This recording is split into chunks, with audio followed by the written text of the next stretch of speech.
tablet of order and chaos. Selling you on the black market is gonna make me a mint. Good, you can use a mint. Oof, I can smell your breath from here.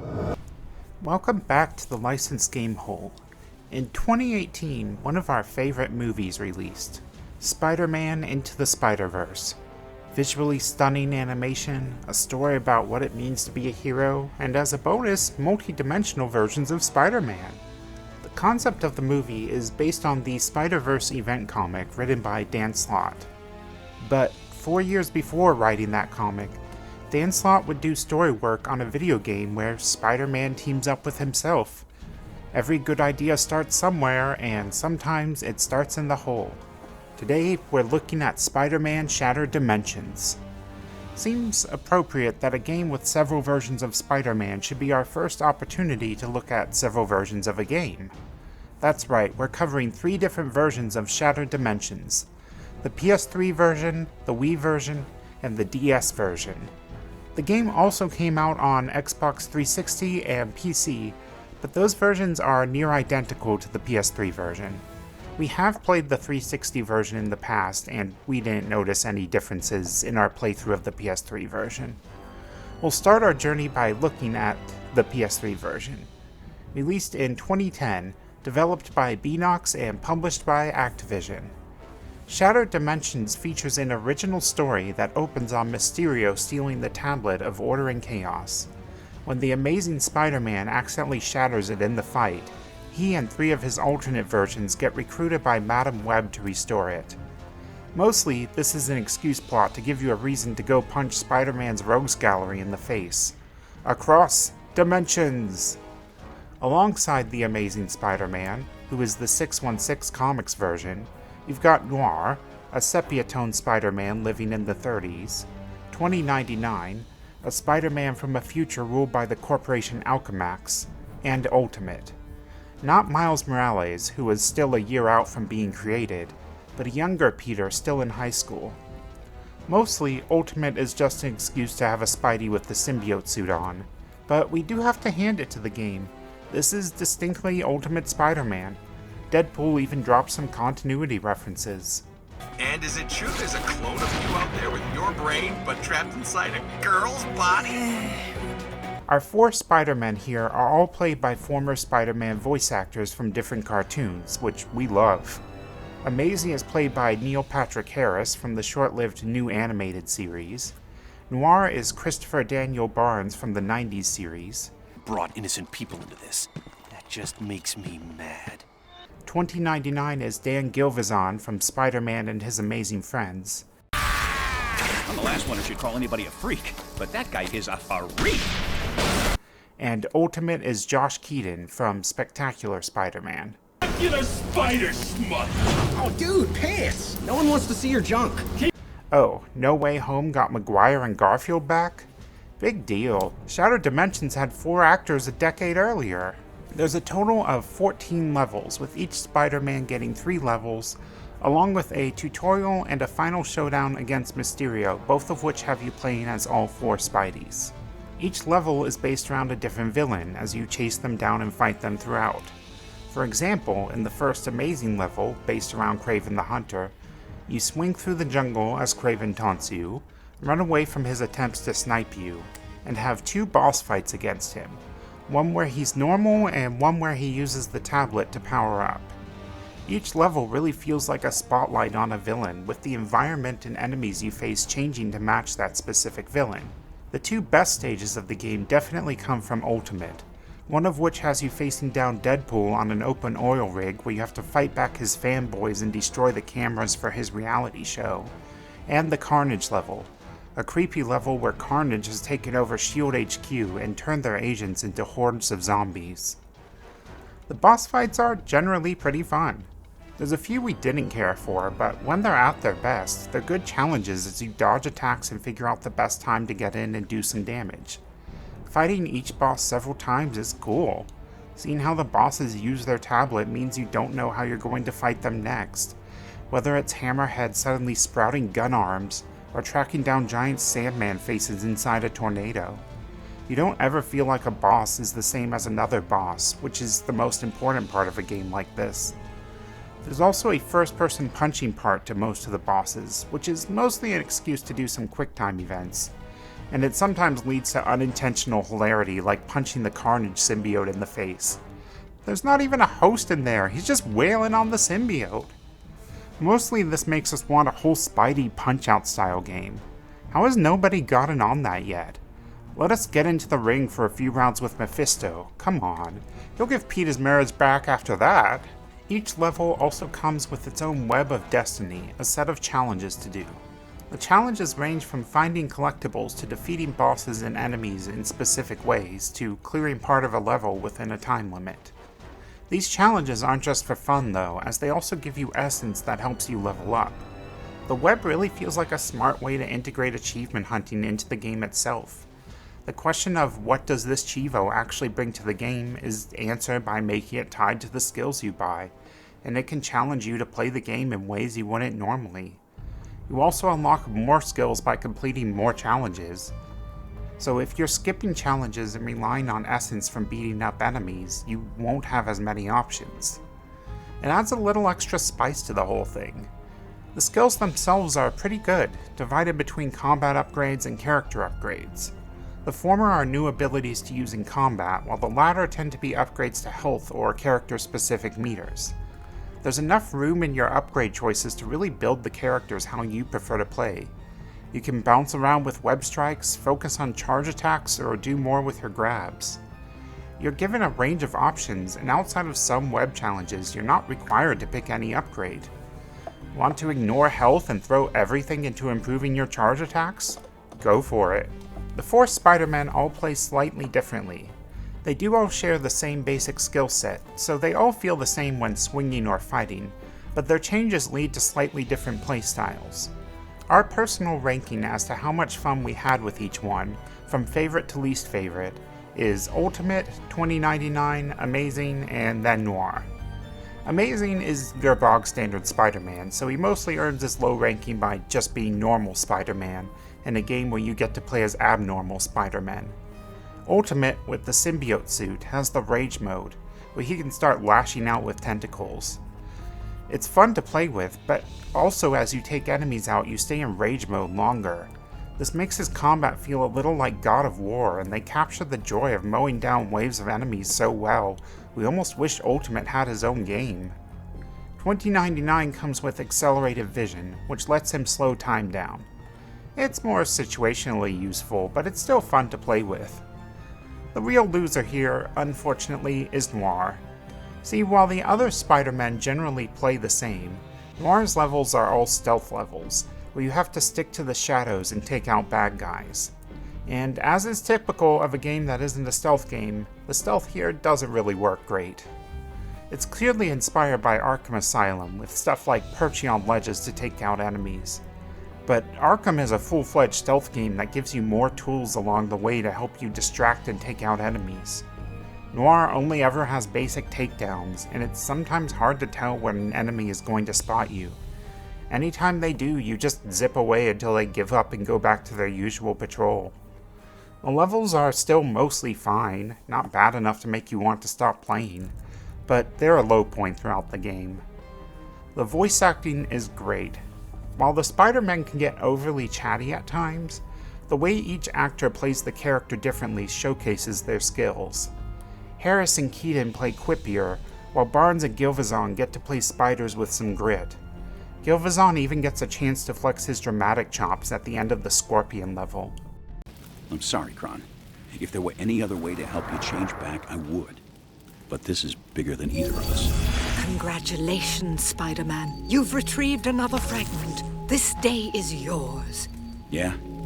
Then how come I feel so bad about it? While this is mostly light fun, this scene is a great reminder of why the character is loved, the pain he feels upon defeating a tragic opponent. One of the writers on this game is Mark Hoffmeyer, who wrote for the 90s series. And getting writers who wrote Spider-Man before really pays off in making this game feel like Spider-Man. The extras are where things get really exciting, whether you're a big Spider-Man fan or a newbie. Each character you encounter has a detailed bio that not only has background information in first appearances, but maybe more information than you'll ever need. Did you know Craven graduated college? We sure didn't. Also gives us information for the alternate costumes you unlock. Who the hell is Flipside? Guess we have to read that issue of Spider-Man to find out. These costumes also have some fun extra characters, like the ability to play as Spider-Man 1602. Forsooth, thou art getting thy butt kicked. We're also giving these drippings of lore throughout the levels, and it all just makes us want to read more comics. This seems like a good way to get casual fans into the greater Spider-Man comics. We do have a few small problems with the game. Grabbing is inconsistent. When you hit the grab button, you're never sure if Spider-Man will grab a nearby object, grab an enemy, or start web striking someone. The red circle around things gives you a slight indication, but it's not uncommon to move a little and suddenly Spider-Man has grabbed the wrong thing. Also, for a game with such great voice work and writing, the incidental dialogue sometimes isn't subtitled. We don't mind this for Spidey going, "You're out of here," for the 1000th time, but it's a little irritating when him and Electro are doing a back and forth and there's nothing. Not a great day for accessibility. Overall, we give the PS3 version of Shattered Dimensions a 5 for adaptation and a 4 for fun. There's a few hiccups in the gameplay, mostly coming from Noir, but this game is such a blast to play. Some Spider-Man games want to give you a dramatic original story, or recreate the entirety of New York City for you to swing around. Shattered Dimensions gives you 4 Spider-Men and lets you face down some villains.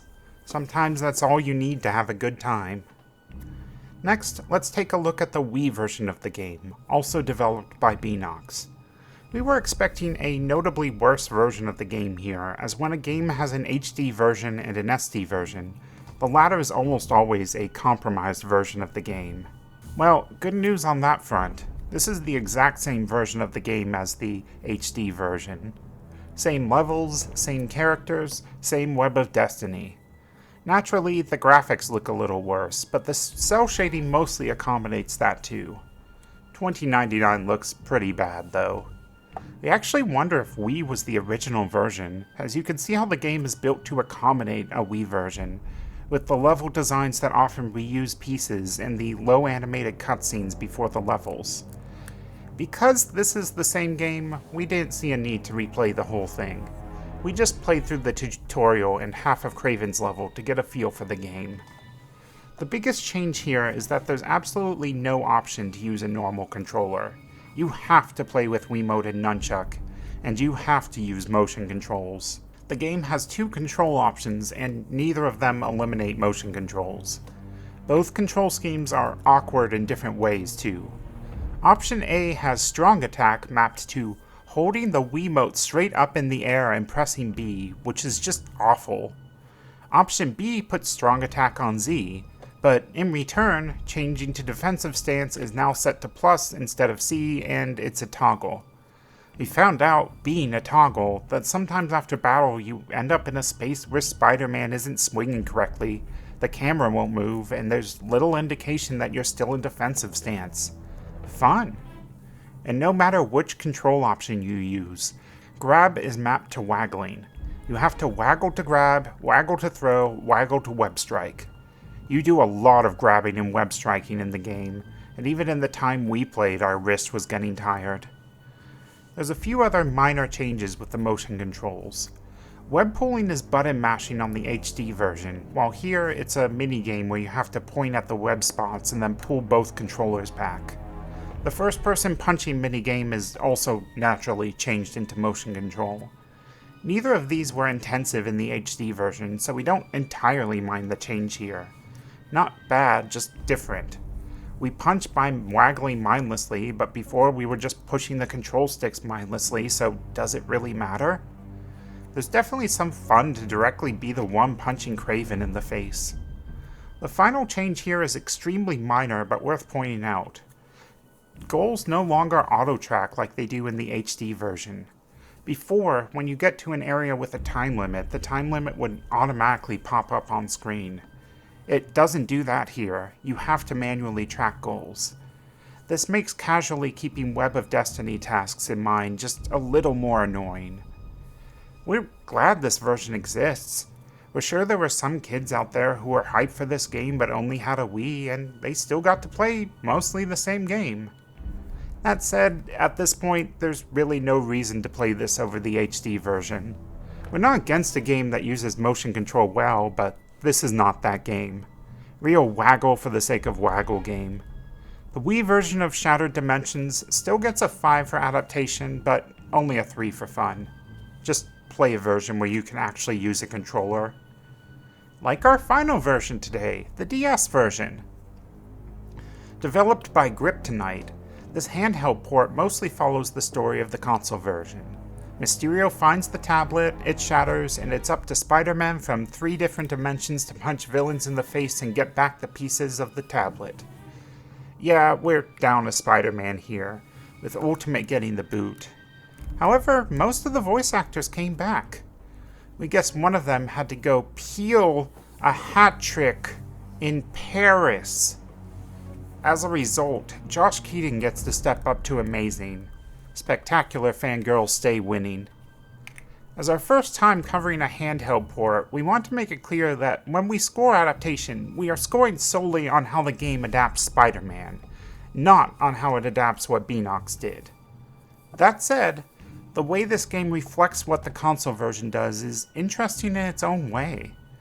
Instead of a level-by-level game, this is a Metroidvania, with each of the Spider-Men having their own open worlds to explore as they find power-ups that give them new abilities. In the console version, the characters have been given the same skill set from Madam Web. In the handheld version, they aren't given the same skill set. Noir starts out without the ability to crawl on walls, while 2099 can't web swing and can only glide. The console version is more focused on how the characters fight differently, while this shifts the focus to how they move differently. The power-ups you find slowly build up how you can move through the areas, and naturally for a Metroidvania, how much of the map you can access. There are some that are just remove object, but you also get new abilities and can even transfer some abilities from one Spider-Man to another. Exploring for optional power-ups, you could find more health, more damage, or even new combat abilities.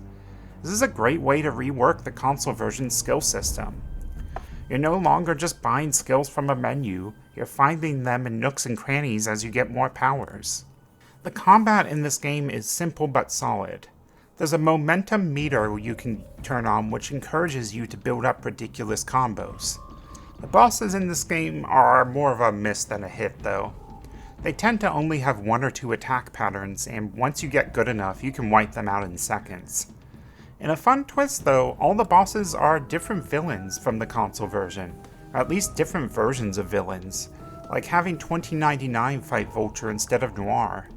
There are some real C-listers in here too.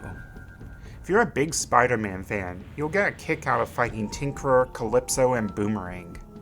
This is a pretty nice package all around too. The main campaign looks to be about 2 hours long, but we know a time trial mode and arcade mode unlock afterwards. There are movement-based challenge maps that unlock, so if you feel you've really figured out how to schmoove, you can go prove it. There's also several difficulty levels, and in a very welcome choice, different difficulty options for combat and exploration. You can play with the combat hard as nails but the map fully shown to you from the start, or you can go easy on the combat but not even give yourself a goal marker on the map. This is a great beginner Metroidvania, and Griptonite did a great job making sure that players would get bang for their buck. Boy, it'd be terrible if there was a huge glaring problem that we've purposefully spent this section talking around. So, anytime you switch Spider-Man, there's this mini-game you have to do. And because this is a DS game, it's a touchscreen mini-game, even though the rest of the game just uses the touchscreen for the map and subtitles. In this minigame, you have to spin the piece of the tablet while tapping on Mysterio's weird creatures to prevent them from touching it. And you have to keep spinning the tablet. The tablet has momentum, and if its momentum dies, the meter at the top starts falling. And when the creatures touch the tablet, because you will fuck up and one of them will, it will entirely kill the momentum of the tablet while every other hand comes in to hit it and drain your meter to nothing.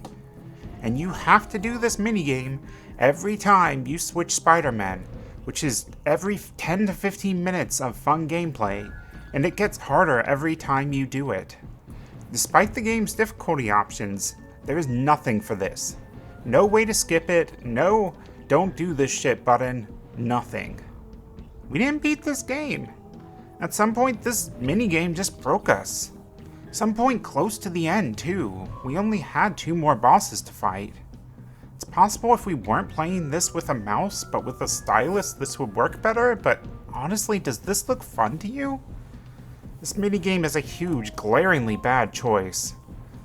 We give Shattered Dimensions DS a 4 for adaptation and a 3 for fun. It would genuinely be a 4 for fun without the minigame. We disliked it that much. This also makes the DS version hard to recommend, but it's worth a look despite it because the rest of what Kryptonite did is good enough to try. Thank you for watching. We hope you enjoyed this look at 3 versions of 4 versions of Spider-Man. If you did, please remember to give this video a like as it means a lot to us. Links to the Discord and our Patreon are in the description. Remember to bring your naked mole rat when you come back, cause next time we're looking at a Kim Possible game. See you all then!